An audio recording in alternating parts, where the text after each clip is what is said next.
Welcome to the Foundation's Conversations at Home program. I'm Melanie McFarland from Salon.com. The Foundation has set up a COVID relief fund in order to support thousands of union performers who are going through tough times. Since March, thanks to your donations, the Foundation has given over $6.5 million in emergency aid to more than 7,000 performers and their families. So if you are a SAG-AFTRA member and need help, please ask. And if you can help, please give. Information can be found about this in the description of this video. And thank you so much for your support. Now, without further ado, it is my pleasure to introduce Nick Kroll, the creator, executive producer, and star of the Emmy-nominated animated series Big Mouth on Netflix. Big Mouth is a half-hour, edgy adult animated comedy from real-life best friends Nick Kroll and Andrew Goldberg, and it's all about the glorious nightmare that is teenage puberty. Nick, so great to talk to you today. Thanks for having me. Let's start with talking about season 4 and the overwhelmingly positive critical response. What do you think it is about this particular season that really connected with people?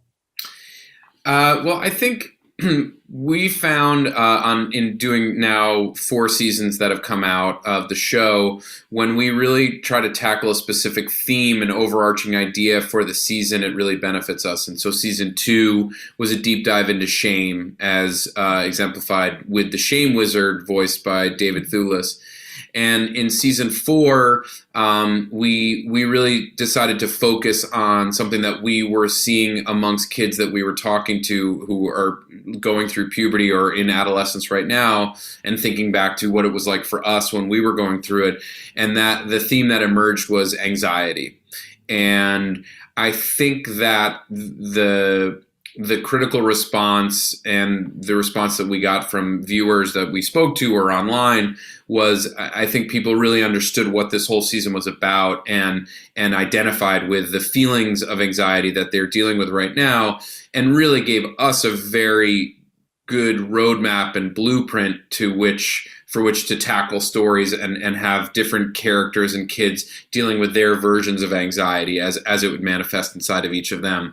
So I think that was maybe is part of the reason. Also, we started this season, the first 3 episodes happened at camp, which allowed us to tell very specific stories outside of the school setting, but also stuff that would happen to kids during summer. It was a bit of a deviation from just a regular school year, and the amazing guest stars that we had, which I think we'll end up talking about. But I think a combination of those things really helped us, as well as just our incredible writing staff and our incredible performers. By season 4, everybody knows exactly what they're doing, what their role is, and their characters are, and I think that really allowed the show to continue to blossom.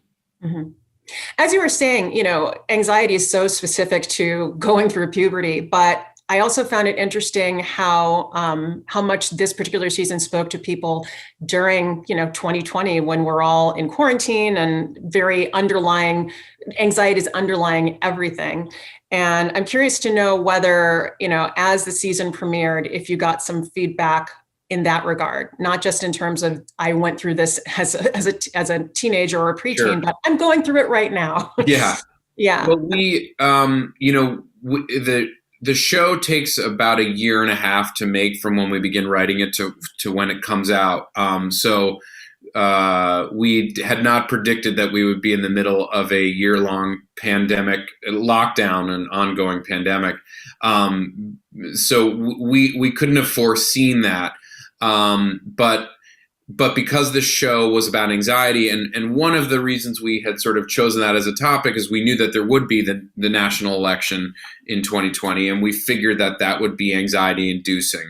If the previous 4 years had been any indication. So we felt like anxiety would be something that would feel relevant to people, whether they were in the middle of puberty or not. So we felt like that was a safe bet. Of course, then the show came out in December after the election, but still in the middle of a pandemic. And that, I think, it did resonate with people in a way that maybe it wouldn't have a year or two earlier or a year or two later. But the truth is, It doesn't matter if there's a global pandemic or a highly contested national election. As you mentioned, Melanie, anxiety is such a huge part of puberty and adolescence. And I would say now for all of us, like I think between our phones and social media and the 24-hour news cycle, anxiety, I feel personally, and I think anecdotally speaking, a lot of people in my life, anxiety is just a much bigger part of our life day to day, whether you're in the middle of puberty or not. And so I think people could relate to that regardless of what the actual events on the ground are. Mm-hmm. So jumping off of that, you were mentioning the guest stars. You had Melanie Bamford on in a really important role, and Zach Galifianakis. And speaking after the election, one of the things I heard was people talking about they love the gratitude and how wonderful it was and how that made them feel good. Can you talk about just your decision to add those particular characters to this season? Sure. Maria Bamford, a brilliant comedian, writer, performer who I've known for a long time and been a long time fan and admirer. When we came up with the idea of anxiety, and then that anxiety, excuse me, would be manifest through Tito the anxiety mosquito, Maria just immediately came to mind as the perfect manifestation of it. Her voice, I mean, she can do a million voices, and she actually voices numerous characters in this season. But her voice as the manifestation of anxiety felt perfect immediately. And one of the elements of anxiety that we explored is that part of anxiety is what you think other people are saying about you. So her voicing anxiety, she could then, as anxiety, voice, other people talking about, my character. So her doing Seth Rogen in like a worst case scenario of anxiety. I know that's a bit of a confusing concept that I've proposed, but Maria was able to nail all versions of it. And as far as the gratitude goes, we spend a good amount of time talking to kids, but also mental health professionals and people who work in sex education and such. And we spoke to a therapist, Mark Levin and Jen Flackett, who are Andrew Goldberg and I's partner in this. Their therapist, Barry, who has been a therapist to many writers in Hollywood, we brought him in to talk about anxiety and ways to deal with anxiety. And, we did a lot of research on that. What are some tangible, concrete examples? Because unlike shame, where we discussed, shame really felt like the more you share your shame, the more you talk about it out loud, the less power it holds. Anxiety, in our research and our own experiences, doesn't seem to function quite that way. That you can't, just by vocalizing your anxiety doesn't necessarily minimize it. So we talked about what are some tangible ways to get rid of it. And really, there are not many, but a couple of them are breathing and just really working on your breath is a way to combat anxiety. And the other thing that he tells clients, and that we also then researched and found to be true for a lot of mental health professionals, is trying to find gratitude. And when he said that in the room, he was like, the other thing we try to do is gratitude. And pretty quickly, I then said like, oh, we should have a gratitude. And once we created the gratitude, we started thinking about who would be a great gratitude. What would that voice be? And we just, something about sort of like a real Southern twang came to mind. And Zach Galifianakis, who's one of the great, comedic talents and minds of our time, is someone that I know. And I thought, the sing-songy quality of the Southern voice that I've heard him do felt like a really good idea for the gratitude. And we went to him to do it. And very luckily he decided to do it. And it has been a real pleasure to see people like on social media, for example, being like, I've had a tough week, but using the gratitude really reminds me of the things that are going well in my life and been really helpful. And that brings me a tremendous amount of joy to hear that this thing that we've made that is truly just for entertainment occasionally has some tools to give people to make this modern existence a little less painful and sad. Mm-hmm. This is really interesting to hear about all the consideration that goes into building the series, just in terms of what you want to cover in terms of more serious tones. So, but I want to transition over to talk about your voice work. Of course, you're doing different characters has been one of the defining parts of your career and one of the reasons people follow you. Can you talk about what it takes to build each of the characters that you bring to Big Mouth? Because you do so many of them, obviously. And I want to ask about my favorite, actually. Oh, okay. But no, go ahead. Let's start. I was going to say, I mean, it's a combination of things. Like, one thing that I would encourage all the SAG-AFTRA folks watching or listening to this is, having started, obviously, is my only desire really starting out was to be an actor, and then doing comedy, stand-up and improv, trying to give myself some way to get seen, to get obviously representation, and then to get actual work, and then starting to write for myself as a way to just not only get noticed, but really to give myself things to do, because I just had very little faith in the fact that I would get cast in things. That then allowed me to eventually get cast in things because I could showcase what I could do. And in creating Big Mouth, for example, with my partners, is I have the ability to build these characters from the ground up, bring what I know I can do to the table so that we can then create characters around that. So some of the characters coming into the show pre-existed the show from previous jobs that I had done or work I'd done on Kroll show, my sketch show. So, Lola is a voice that I had done very similar to Liz from a sketch called Publicity about two publicists named Liz. So I was like, oh, that would be a fun character to do. And Lola has taken on a life of her own separate from that. Coach Steve, our sort of very sad gym coach who just wants to hang out, has a lot of elements of a character that I did on Kroll show as well, called Ref Jeff, who just wants to hang out and see what are the players doing after the game, that kind of stuff. And then of course Nick, I have some inspiration for the character of Nick based on me growing up. And then there are characters that have been created for the show, like Rick, the hormone monster, who is Nick and Coach Steve's hormone monster, a very broken down old hormone monster. And that really just came out as we were like, we want an old broken down monster, and and that was that happened. And the hormone monster, Maury, who's one of the early central characters of the show, came about when Andrew and I were brainstorming with Mark and Jen about the show, and Andrew was like, I think Andrew should have this hormone monster. This was very, very early stages.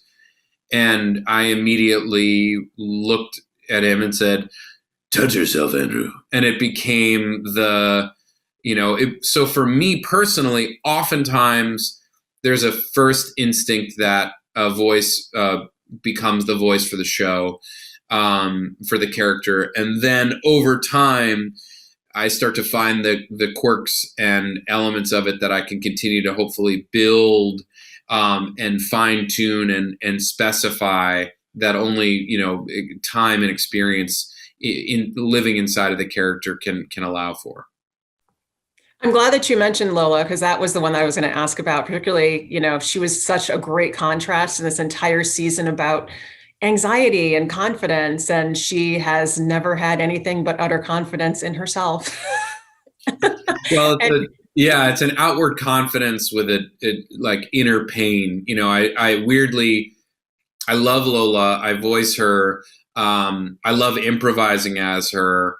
And yet she couldn't feel more far away from my own personal experience. And yet season one, she was not some people were like, oh, I don't know about that character. But over time, I think there's a real pathos to her that people have identified with, that she's quite abandoned by her parents. And she really she shows her colors, and she's not afraid to sort of express what's going on with her, quite literally, oftentimes reading stage direction as lines in her in her own vernacular. So one of the things about this particular season, and you mentioned it with camp, and you and Andrew went to camp together, yes? Mm-hmm. Were there any elements of that experience that you may have thought were too personal to bring to the story? Or did you pretty much put it all out there? I mean, to be frank, it was a little too late to decide if something was too personal at this point with our show. We did go to camp together, and the biggest theme that we took from that was I went to this one Camp Wildwood in Maine, and I had a best friend, named Danny Michigan, who I was like my camp best friend, who I really loved, and Andrew joined me later on in 2 or 3 years into my camp experience to come to the same camp as me. And over time, over many years, they became closer to each other than either one was to me. And I felt, that feeling of somehow I brought these two people together. And now I feel excluded by them. Of course, in television, you speed up those events from 5 years down to 3 episodes over a summer at camp. And we drew on that. I mean, the anxiety that I felt as a young boy, going through puberty or not going through puberty, going into the group showers at camp, and we drew on. I was very embarrassed, because I hadn't hit puberty and had not physically matured. And we thought that was a very rich area to build off of. Andrew's character suffers from poop madness. We won't take a poop all summer, and it builds up in him. And we then have this poop that is voiced by Paul Giamatti, which was a dream come true to have him play a literal piece of shit. Was truly spectacular. That wasn't a specific thing, but there are a lot of our writers and people had talked about not wanting to poop in public and holding on to that. So those are various elements that we drew on from our real lives, and brought into the show. The other element that was later in the season that we drew on very much was this future dystopian episode of Big Mouth 2052, 30 years in the future, when Nick has this anxiety dream about what he'll be like as a grown man. Very different than myself. Nick Starr is a game show host, not a comedian actor. But that was very personal and was both very hard to do, but also ultimately very therapeutic, of presenting the anxiety of being alone, of being not wanting to allow others in, to be afraid ultimately of real intimacy. And that was drawn very much from when we wrote this almost 3 years ago, 2 years ago, when I was at a crossroads in my life and in my relationship of whether I was going to really jump all in with at the time, my girlfriend, and whether I was going to be able to really enter into something. And it was really quite hard to write, and painful to write. But ultimately gave me a glimpse of a future or a life that I did not want, and became a really therapeutic, useful thing for me as an artist to use this opportunity to work through things. And so I'm, in a very weird way, grateful for it. I ended up trying to not walk away from intimacy, and since doubled down, and during the pandemic got married and had a child with my former now wife, girlfriend. And so I tried to learn my lessons from Nick Starr and choose a different path. This may be the first time that I've spoken to somebody who's created an animated series who talked about it as a means of therapy, which is really interesting. Yeah, very much so. Do you think that there's something about the animated form that kind of lends itself to a little more introspection?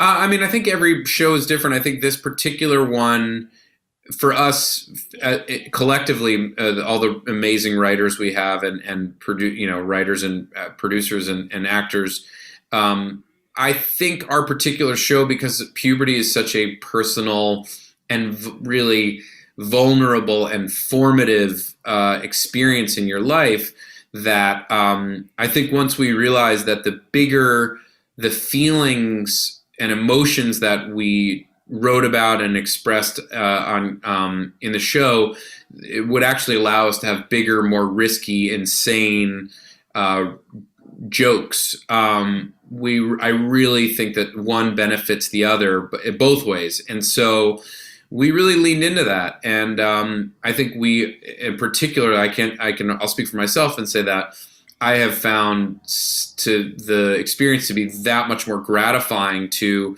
not shy away from the emotional truths, both personally and for these characters that I'm not responsible for, in an autobiographical sense.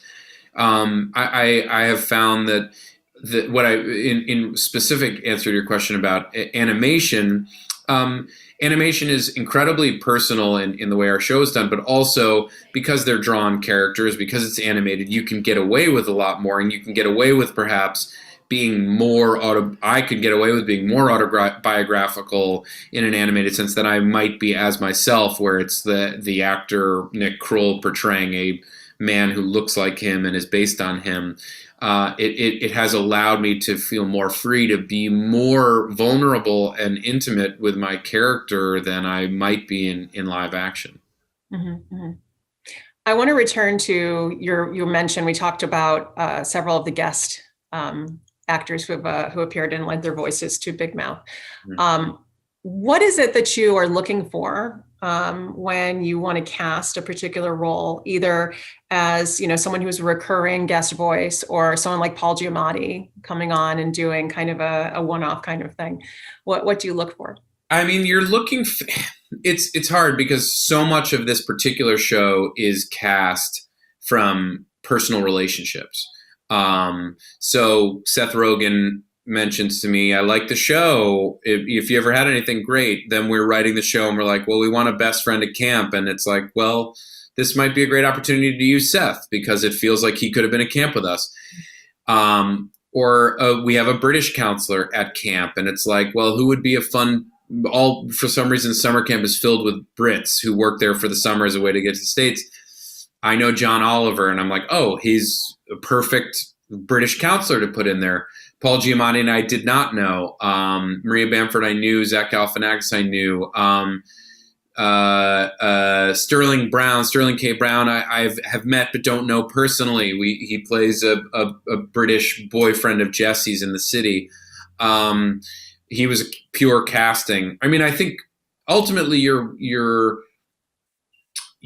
in the case of someone like Seth Rogen, you're never going to mistake Seth Rogen's voice for anyone else. What I like to say is he's got a song that you like to hear. Jack McBrayer plays one of my pubic hairs. Craig Robinson plays the other one.